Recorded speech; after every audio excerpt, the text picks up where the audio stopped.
So I have this friend that I've known since I was a kid, and he's like my brother, and I'll tell you, he's my brother. And he's one of the greatest people you ever knew. Really good Christian man. He's not married anymore. Uh, he married a foreigner to try to help her, and she ended up burning him. So be careful trying to do that Mickey Mouse mess. Um, and uh, he is dealing with this woman that is really kooky doo, way off her rocker, way gone, does not take her medicines, and she's in an interesting situation, uh, which is her mom had apparently passed away, and the IRS has taken hold of the house, but yet it hasn't been auctioned yet or something. And it's supposed to be a fairly nice house out in Alabama. And so she had no place to really stay. And he talked her into going back and cleaning the house up and turning the utilities on and fixing a few things. And he's ended up paying for a lot of it just as a friend. He's not dating her, but she psychs out very often. She will get a hold of his phone, and she starts messaging and group messaging and coming off with 2 pages of weird crap and just stuff that's just, I mean, really gonzo, you know?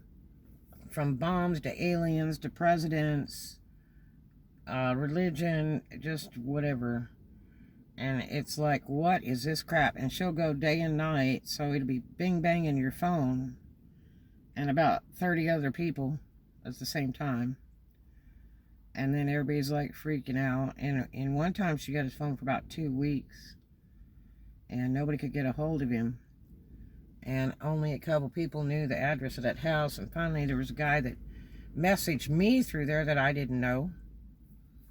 And I had met this lady one time, and she's very, very strange in public. And that's because she's really out of it.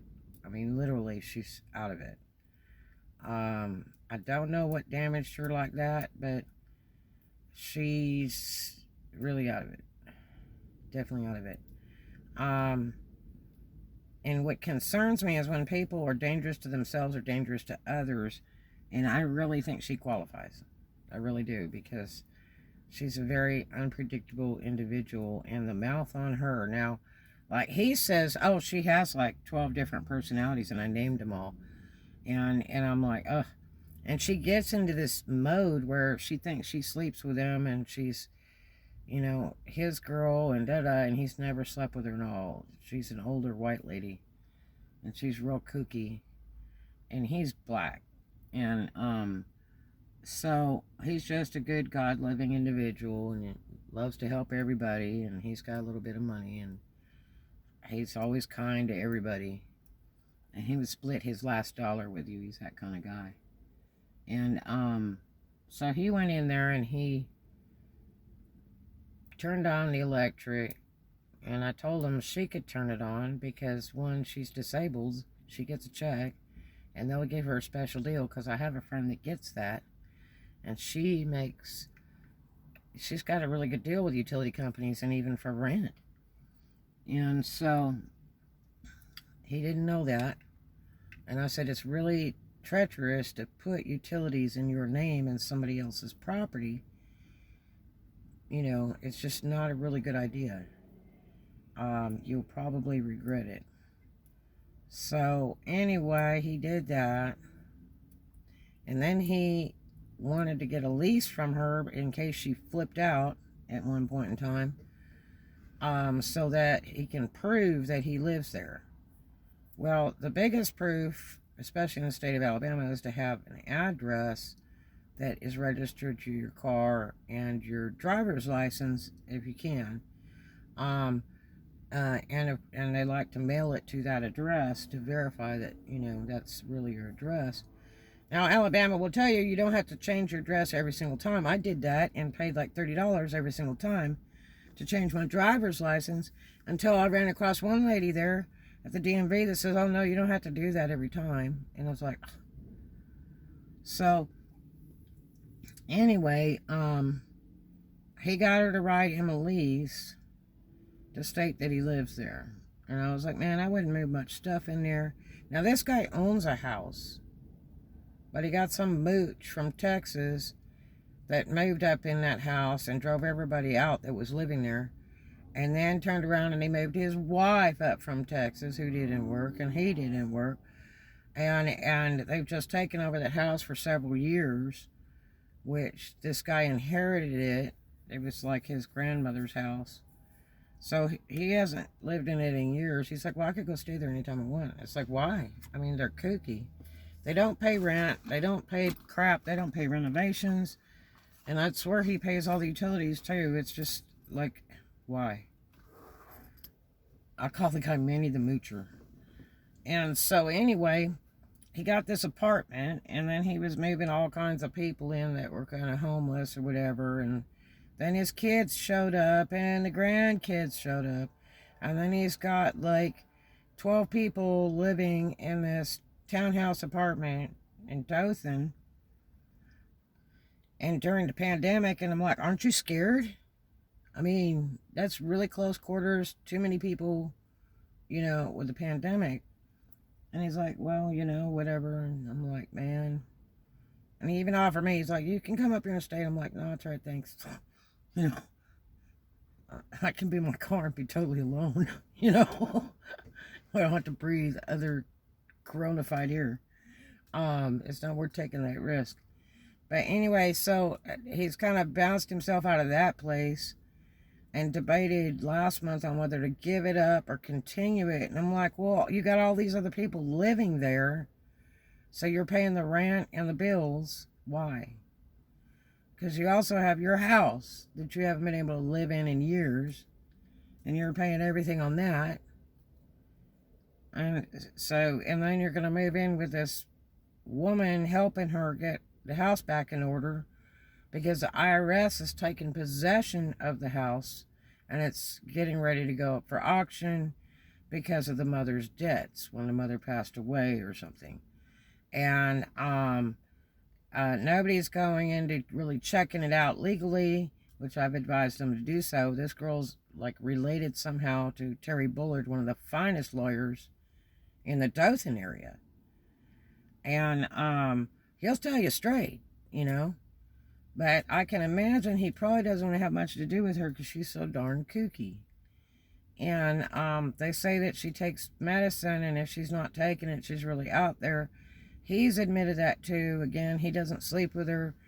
It's just somebody's trying to help out because he feels sorry for her. And I said, well, every time she gets a hold of your phone and starts jacking with people day and night, I mean, eventually your friends are going to get tired of it. And he said, well, then they're not true friends. Well, I got news. Rarely do I call him anymore. And he calls me every once in a while, and he's usually pretty down because so much drama. Like one time he called me, and she had taken the car and got in her car and then shoved it in reverse or something and tried to run over the neighbors across the street, thinking that that was the thing to do. And the police came and they handcuffed her, and he said he was just standing there in tears. It was so terrible, sad. I said, no, it's not sad. I said, this woman doesn't belong on the street. If she cannot take her medicine, she needs to be locked up. Because she seems to be quite severe. You don't get into your car and try to run over people, innocent people that live near you, for no reason. She just shift that sucker in reverse, wham, and try to hit the people across the street. It's just crazy. So, they ship her off to the loony bin for a few days, and they throw her back out. And then, you know, she'll take her medicine for a couple days and then not take it for weeks. And do crazy stuff and steal his phone and it be answering every phone call or every message that's sent, and you're going, is this him or is this not? And then when it's really way out, you know it's not him. And it's just too much trash for me to deal with. I don't need the drama. I don't need the stress. Love him dearly. He's my brother. I've known him since I was a kid. But I'm sorry, but when you say those are not your real friends, if they won't put up with it, you're wrong. People get wore out. And if it keeps on going and going and going, people don't need it. That negativity and that stress ruins your health. I have enough things of my own to worry about and be concerned about that I'm putting my 100% all in to go forward. Okay? To go forward and make more money and change my situation. Because I have dreams that I want to fulfill. But I certainly don't need any negativity or anything dragging me down or anything else that I need to be worrying about. I've worried about enough. I think I've lost half of the bulk of my hair worrying about stuff since I was illegally evicted last year from my home in 5 days with a sheriff's order. Because the lady wanted to sell because the market was so high, and it's still to this day, it's not been sold. And she has not gotten any rent from anybody. So, a lot of good that did for both parties. I guess you reap what you sow. I'm smiling Jack in the background going, ha ha ha, nanny nanny. Yeah. So if you have a friend that's like that, comment below. Tell me what you did, because I'm about done. I've about had it. This woman sends me messages day and night when she gets on a roll.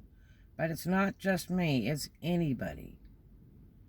To his kids, to his grandkids, friends from church, prospective customers. He's also in the funeral business. This would not be a good thing.